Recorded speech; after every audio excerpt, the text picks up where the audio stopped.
네, 오늘 여러분들과 함께 나눌 하나님의 말씀 창세기 1장 26절에서 28절까지 말씀입니다. 창세기 1장 26절에서 28절까지 말씀 우리 함께 합독하도록 하겠습니다. 함께 읽겠습니다. 하나님이 이르시되 우리의 형상을 따라 우리의 모양대로 우리가 사람을 만들고 그들로 바다의 물고기와 하늘의 새와 가축과 온 땅과 땅에 기는 모든 것을 다스리게 하자 하시고, 하나님이 자기 형상 곧 하나님의 형상대로 사람을 창조하시되 남자와 여자를 창조하시고, 하나님이 그들에게 복을 주시며 하나님이 그들에게 이르시되 생육하고 번성하여 땅에 충만하라. 땅을 정복하라. 땅의 물고기와 하늘의 새와 땅에 움직이는 모든 생물을 다스리라 하시니라. 아멘. 네, 음력으로 이제 1월 2일이 되었죠. 네, 새해 여러분들에게 하나님의 축복과 하나님의 은혜가 가득하기를 축원합니다. 지난주에 우리는 창세기 1장 1절의 말씀을 나누었어요. 창세기 1장 1절이 증언하고 있는 하나님은 어떤 분이었습니까? 그렇습니다. 온 세상을 만드신 하나님, 온 우주를 만드신 하나님, 그 하나님께서 우리가 살고 있는 이 푸른 별을 만드셨고 이 푸른 별 안에 살고 있는 모든 피조물을 만드셨습니다. 그리고 바로 우리도 하나님께서 만드셨다라고 성경은 증언하고 있죠. 우리 인간도 하나님이 만드셨습니다. 오늘 우리가 읽은 창세기 1장 26절 말씀 보면요, 하나님이 우리 인간을 어떤 존재로 만드셨는지 기록하고 있어요. 창세기 1장 26절 말씀을 다시 한번 읽어보겠습니다. 하나님이 이르시되 우리의 형상을 따라 우리의 모양대로 우리가 사람을 만들고, 다음에 그들로 바다의 물고기와 하늘의 새와 가축과 온 땅과 땅에 기는 모든 것을 다스리게 하자 하시고. 네, 하나님께서 인간을 만드실 때 하셨던 말씀을 기록하고 있습니다. 하나님께서 우리를 만드실 때 뭐라고 말씀하시나요? 우리의 형상을 따라 우리의 모양대로 사람을 만들자라고 말씀하십니다. 여기서 우리가 주목해서 봐야 할 표현들이 나오는데요, 먼저는요, 우리가라고 하는 표현. 하나님께서 당신을 뭐라고 불러요? 우리는 복수형이잖아요. 그렇죠? 하나님은 한 분이신데 왜 여기서 우리가 사람을 만들자라고 복수형으로 말하고 있는 것일까요? 여기서 우리란 누구를 말하는 것일까요? 중세시대 이후로 여기서 우리라고 하는 표현을 성부, 성자, 성령, 하나님으로 해석하기도 하는데 그것은 구약의 개념과는 좀 맞지 않는 성서 해석입니다. 여기서 우리라고 하는 표현은요, 히브리어를 알아야 돼요. 구약 성경은 어떤 언어로 기록되어 있습니까? 히브리어. 히브리어에서 중요한 결정을 내릴 때 어떤 표현을 쓰느냐? 바로 복수형 우리라고 하는 표현을 쓴대요. 예를 들면 이런 거예요. 나 이번에 수련회 갈 거야. 이거를요, 어떻게 표현하냐면 우리가 이번에 수련회 갈 거야 라고 말한다는 것이죠. 그러면 이 말은 어떤 의미가 된다라는 거예요? 수련회에 참석할까 말까 심사숙고해서 내린 결정이다라고 하는 거예요. 비록 나 혼자 결정한 거지만 심사숙고해서 내린 결정이다라는 것을 알려주기 위해서 우리라고 하는 표현을 쓴다라는 것입니다. 그래서 신학 용어로는요, 이 우리를 심사숙고의 복수형이라고 표현한다라는 것이죠. 하나님께서 사람을 만드실 때 어떻게 하셨다고요? 심사숙고해서 만드셨다라는 거예요. 심심한데 오늘 사람이나 좀 만들어 볼까? 진흙을 주물럭주물럭 해가지고 그냥 만든 것이 아니다라는 것이요. 인간을 어떤 모습으로 만들지, 인간을 어떤 존재로 만들지 심사숙고해서 오랫동안 깊이 생각해서 만드셨다라고 하는 것이 바로 우리가 사람을 만들자라고 하는 이 표현에 담겨져 있는 거예요. 이 표현을 통해서 알 수 있는 것이 무엇입니까? 하나님은 우리 인간을 만드실 때 매우 중요한 존재로 여기시고 공을 들여서 만드셨다라는 거예요. 26절 보시면요, 하나님이 인간을 만드실 때 얼마나 공들여 만드셨냐면 하나님의 형상과 모양을 따라 만드셨다라고 말씀하고 있어요. 인간을 얼마나 귀중한 존재로 보셨냐면 하나님같이 만드셨다라는 거예요. 27절에도 이렇게 증언하고 있습니다. 함께 읽어볼까요? 하나님이 자기 형상 곧 하나님의 형상대로 사람을 창조하시되 남자와 여자를 창조하시고, 하나님이 누구의 형상으로요? 자기의 형상, 하나님의 형상대로 인간을 만드셨다. 그럼 여기서 또 한 가지 우리가 살펴봐야 할 단어가 있습니다. 하나님의 형상이라고 하는 단어 말이에요. 여러분, 형상이라고 하면 어떤 이미지가 떠올라요? 눈, 코, 입, 무언가 보이는 형체를 의미하죠. 그러나 하나님 어떤 분이에요? 하나님은 영이시다. 요한복음은 하나님은 영이시다라고 기록하고 있어요. 하나님 우리처럼 눈, 코, 입, 손과 발, 그리고 머리가 있는 그런 분이 아니시다라는 것이죠. 긴 생머리에 흰 머리를 가지신 그런 할아버지 이미지를 많이 생각하는데 하나님은 그런 인간의 모습이 아니다라는 것이죠. 그렇다면 여기서 하나님의 형상이라고 하는 말, 하나님의 모양이라고 하는 것은 어떤 의미가 있을까요? 하나님의 형상이라고 하는 단어는요, 이것을 의미해요. 조각상. 저를 닮았나요? 최대한 저를 닮은 걸로 가져왔는데, 네. 머리만 비슷한 것 같아요? 그래요. 형상이라고 하는 단어는요, 이처럼 조각상, 동상을 의미하는 거예요. 고대 사회에서는요, 이 형상의 모델은 누가 될 수 있었을까요? 왕이나 또는 신의 얼굴만 형상으로 조각할 수 있습니다. 지금은 뭐 돈만 내면 누구나 이런 형상 하나쯤 가질 수 있겠지만 고대 사회에서 이런 형상의 주인공은 누구입니까? 왕 또는 신만이 이런 조각상으로 조각상의 모델이 될 수 있었다. 고대 사회에서는요, 신 또는 왕의 얼굴을 한 이 조각상의 형상을요, 마을의 중심에 갖다 놔요. 그러면 그것이 무엇을 의미하게 되냐면 이 마을을 다스리고 있는 사람은 이 형상의 주인공입니다 라고 하는 의미가 되는 거예요. 이처럼 형상은요, 그 지역을 다스리는 자가 누구인지를 보여주는 기능을 하고 있어요. 이런 형상의 의미를 따라서 오늘 말씀을 생각해 볼까요? 그 지역을 다스리는 자가 누구인지를 알려주는 것이 형상이다 라는 것을 생각해 볼 때, 하나님의 형상을 따라 인간을 만드셨다면 어떤 의미예요? 하나님을 대신해서 이 세상을 다스리는 대리자가 바로 누구다? 인간이다. 하나님께서 우리 인간을 만드실 때 하나님의 형상대로 우리를 만드셨다라고 하는 의미는 무엇이에요? 너희는 나의 대리자야. 나를 대신해서 이 땅을 다스리는 자로 내가 만들었어 라고 하는 의미가 되는 것이죠. 그래서 창세기 1장 26절 보면요, 하나님께서 사람을 만드시고요, 이렇게 말씀하세요. 1장 26절 보시면 하나님이 이르시되 우리의 형상을 따라 우리의 모양대로 우리가 사람을 만들고, 그 다음부터 인물을 주어세요.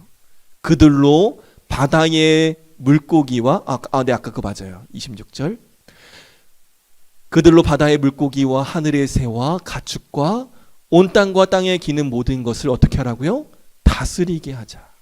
요새 이 다스린다라고 하는 건 누가 하는 거예요? 그래요. 왕이 하는 거예요.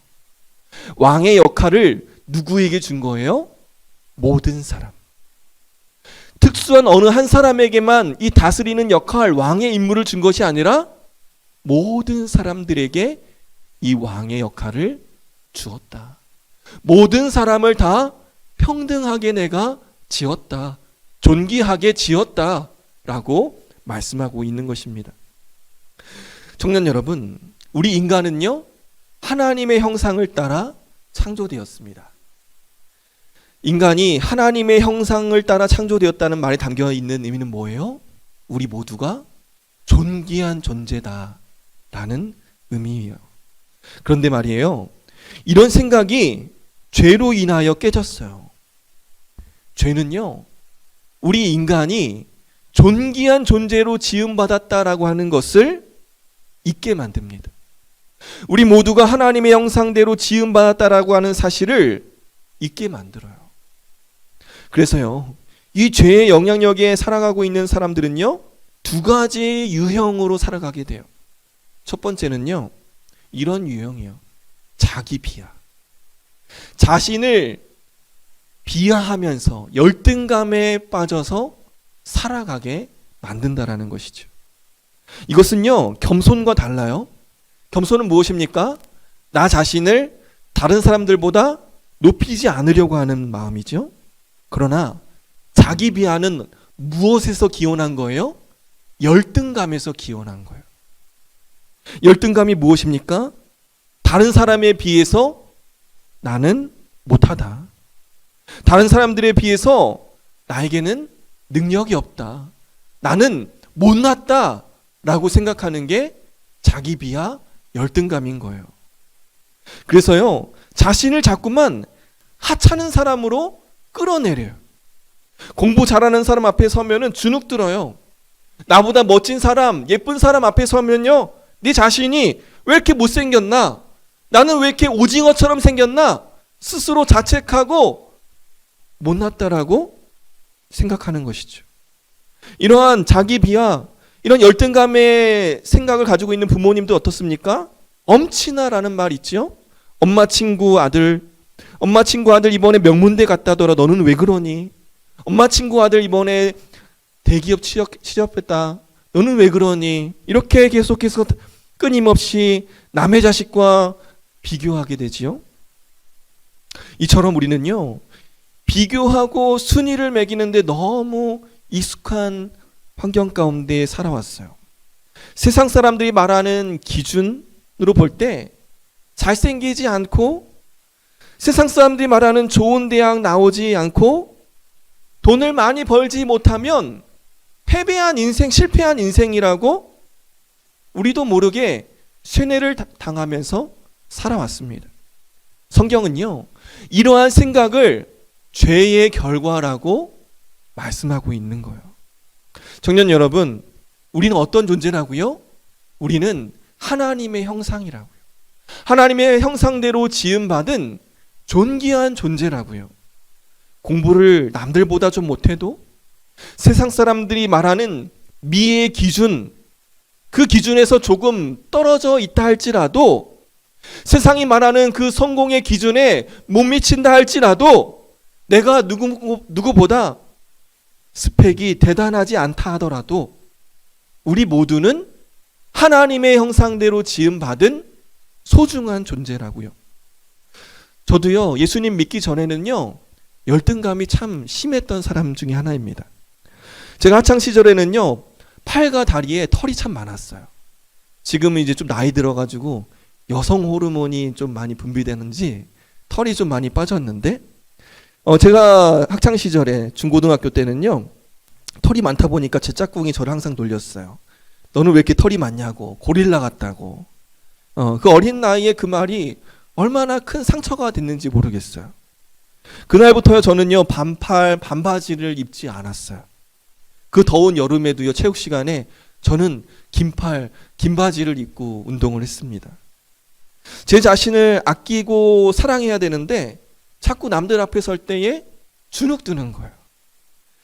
저보다 공부 잘하는 친구들 앞에 서면요, 아, 나는 루저야, 나는 못났어. 저보다 잘생긴 친구들 앞에 서면은 제 자신이 막 쪼그라드는 거예요. 고등학교 졸업하고요, 대학교를 갔습니다. 서울에 있는 대학교를 갔지만요, 소위 말하는 스카이에는 진학하지 못했습니다. 어느 날 대학교 첫 MT를 갔어요. MT를 타고 기차 여행을 가고 있는데 청량리에서 기차를 탔습니다. 근데 다음 정거장에서요, K대 학생들이 과잠을 입고 딱 타는 거예요. 그 앞에서 제 자신이 너무 쪼그라드는 거예요. 고려대 네. K대 학생들은요, 크게 웃고 떠드는데 저는 조용히 창밖을 바라봤습니다. 여러분 어떤가요? 혹시 저처럼 저와 같은 학창 시절을 보내고 있지는 않으신가요? 나보다 잘생긴 사람, 나보다 잘난 사람처럼 보이는 그 사람 앞에 서면은 자신감 없어지고 열등감을 느끼고 있지는 않으신가요? 성경은 이런 생각이요, 하나님이 주신 생각이 아니다라고 말씀하고 있습니다. 이런 생각은요, 죄의 영향력에 있는 생각이다라고 말씀하고 있습니다. 청년 여러분, 우리는요, 하나님의 형상대로 지음받은 존귀한 존재입니다.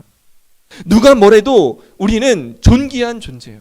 이 시간 한번 우리 가슴에 손을 얹고요, 이렇게 한번 고백해 봤으면 좋겠습니다. 나는 하나님이 지으신 존귀한 존재입니다.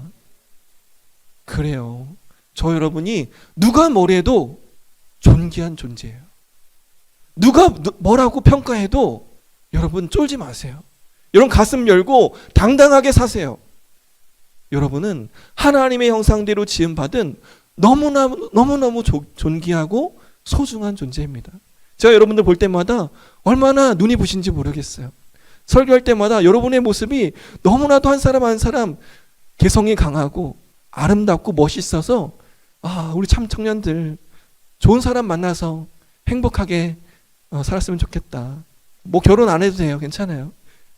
여러분들이 정말 하나님의 형상대로 존귀하게 살아갔으면 좋겠다라는 그런 기대와 소망들이 있습니다. 여러분 스스로를 끌어내리지 마세요. 남들보다 조금 못한다라는 생각이 들 때마다 여러분 스스로 되뇌이세요. 나는 하나님의 형상대로 지음받은 존귀한 자다. 여러분의 자존감을 계속해서 끌어올릴 때 세상 가운데에 주눅들지 않고 하나님께서 맡겨주신 귀한 사명들을 감당할 수 있는 사람으로 살아가게 될 것입니다. 두 번째, 여러분, 이 하나님의 형상을 자꾸만 잃어버리게 만드는 그 죄의 영향력 안에 살아가는 사람들은요, 이러한 삶의 형태를 띠게 되는데요. 두 번째는 교만이에요. 교만한 사람은요, 자신은 높게 평가하지만 다른 사람들은 깔보고 끌어내리는 사람이에요. 이런 유형의 사람들은요, 다른 사람들 다 자기보다 아래로 끌어내리고 함부로 대하는 사람입니다. 지금으로부터 한 10년 전에 있었던 일인데요. 여러분, 땅콩 사건 혹시 기억나시나요? 이거 기억나면은 저랑 비슷한 연배? 2014년에 모 항공사 부사장이요, 승무원이 기내에서 이 땅콩을 서빙하는데 이 땅콩 봉지를 이렇게 까서 그릇에 담아주지 않았다고 그 승무원을 무릎 꿇게 하고 사과하게 한 그런 사건이 있었습니다. 인격을 모독한 사건이지요. 이 사건 이후로요, 우리 대한민국에 갑질이 얼마나 팽배하고 있었는지, 얼마나 만연했는지 우리 사회를 다시 한번 돌아볼 수 있는 계기가 된 사건이었습니다. 10년이 지난 지금 우리 대한민국 얼마나 많이 바뀌었을까요? 제가 인터넷 포털에서요, 이런 설문조사 결과를 봤습니다. 2022년 10월에 조사한 그런 설문조사인데요. 알바천국에서 이런 설문조사를 했어요. MZ세대 알바생 10명 중 8명 반말, 인격무시, 화풀이, 손님 갑질 경험했다. 10명 중에 무려 몇 명이요? 8명이요. 10년이 지난 우리 대한민국 여전히 갑질 만연해 있다라고 이야기하고 있는 것입니다. 이 아르바이트 경험이 있는 학생들이 경험했던 갑질의 사례가 무엇인지 아십니까? 무려 56%가요. 야, 알바 이거 줘 라고 하는 반말 형태. 56%가요. 이 반말을 경험했다라는 거예요. 반말도요, 친근한 반말이 아니라 무례한 반말, 그러한 갑질을 경험했다라는 거예요. 가장 상처 많이 받은 갑질 유형이 반말형 22.5%로 가장 높은 비율로 차지했습니다. 여전히 우리 사회는요, 자기보다 나이가 어린 사람, 자기보다 지위가 낮은 사람에게 함부로 대하는 사회다라고 하는 것을 보여주고 있습니다. 하나님의 형상대로 지음받은 스스로를 존귀하게 여기는 사람은요, 다른 사람을 무시하지 않아요. 나보다 어리다고 해서 다른 사람들을 무례하게 행하지 않아요. 그게 바로 하나님의 형상다운 삶의 모습인 것이죠. 제가 여러분들에게 최대한 반말을 하지 않으려고 노력해요. 그래서 여러분들에게 형제, 자매라고 부르며 말을 낮추지 않는 이유가 저는 바로 여기에 있습니다. 말을 편하게 하면 쉽게 친해질 수 있다. 그렇게 생각을 많이 하는데 그렇게 될 수도 있겠지요. 그러나 말을 쉽게 하면요, 말을 편하게 하면요, 상처도 쉽게 줄 수 있게 되더라고요. 그래서 여러분들에게 최대한 말을 놓지 않으려고 해요. 제가 우리 청년 교회를 맡고 사임하는 날까지 여러분들에게 말을 놓지 않으려고 해요. 왜냐하면 여러분들을 존중하는 거예요. 나이가 어리다고 해서 여러분들을 함부로 대하지 않겠다라고 하는 거예요. 여러분을 존중하고 여러분들 배려하고 서로가 서로를 존중하는 그런 하나님 나라의 모습들을 우리 사회에서, 우리 공동체에서 만들어갔으면 좋겠다라는 생각에 그렇게 하려고 해요. 근데 정말 친해지면 정말 여러분들이 저한테 욕을 할 정도로 그렇게 친해지면 말로 차고 하겠죠. 그런데 이 목사와 청년의 관계, 또 40대와 30대, 40대와 20대의 관계에서 뭔가 제가 여러분들보다 더 우월한 관계에서 여러분들에게 대하는 마음이 든다라고 한다면 저는 여러분들에게 말을 놓지 않으려고 해요. 청년 여러분, 하나님의 형상대로 지음받았다라고 하는 것, 그것은 다른 사람을 비하하지 않는 것, 다른 사람들을 무시하지 않는 것입니다. 그 사람도 하나님의 형상대로 지음받았음을 기억하며 존중하고 배려하는 삶을 살아가는 것입니다. 오늘 말씀 정리해 보겠습니다. 하나님은 우리를 하나님의 형상대로 지으셨다라고 말씀하십니다. 그렇다면 우리는 어떻게 살아야 됩니까? 스스로를 존귀하게, 스스로를 존중하며 살아야 됩니다. 뿐만 아니라 내가 존귀한 하나님의 형상인 것처럼 타인도 존귀한 하나님의 형상임을 기억하며 그 사람을 존중하는 삶, 이것이 바로 하나님의 형상으로 지음받은 사람의 모습인 것입니다. 제가 존경하는 교수님의 글 하나를 읽고 오늘 말씀을 마치려고 합니다. 김근주 교수님이 쓰신 구약의 숲이라고 하는 책에 나와 있는 글이에요. 제가 한번 읽어보겠습니다. 사람은 하나님의 종으로 만들어진 것이 아니라 하나님의 형상, 하나님을 닮은 자로 만들어졌다. 그래서 하나님을 알게 되면 사람은 가장 사람다워진다. 그렇습니다. 하나님을 알게 되면 사람은 가장 사람다워진다. 저와 여러분이 하나님을 닮은 자로 스스로를 존귀하게 여기고 다른 사람을 존중하며 살아가는 하나님의 형상으로서의 삶을 살아가는 저와 여러분 되시기를 우리 주님의 이름으로 간절히 축원합니다. 기도하겠습니다. 사랑과 은혜가 풍성하신 하나님, 오늘 말씀을 통해서 우리 한 사람 한 사람을 하나님의 형상대로 지으셨다라고 하는 이 말씀을 가슴에 새기며 세상 가운데에 나아갈 수 있게 하여 주시니 감사합니다. 세상 앞에 주눅들지 않게 하여 주시고 하나님의 형상이라고 하는 이 자부심을 가지고 가슴을 피고 어깨를 펴고 당당하게 세상을 향하여 나아갈 수 있도록 인도하여 주시옵소서. 우리를 계속해서 주눅들게 하는 그 환경을 바라보지 않게 하여 주시고 그 환경보다 크신 하나님 바라보며 믿음으로 걸어갈 수 있는 우리 모두가 될 수 있도록 인도하여 주시옵소서. 하나님, 나이가 많다고, 지위가 높다고 다른 사람들을 무시하고 비하하지 않게 하여 주시고, 하나님의 형상대로 지음받은 사람임을 기억하며 존중하며 살아갈 수 있도록 인도하여 주시옵소서. 감사드리며 예수님의 이름으로 기도합니다. 아멘.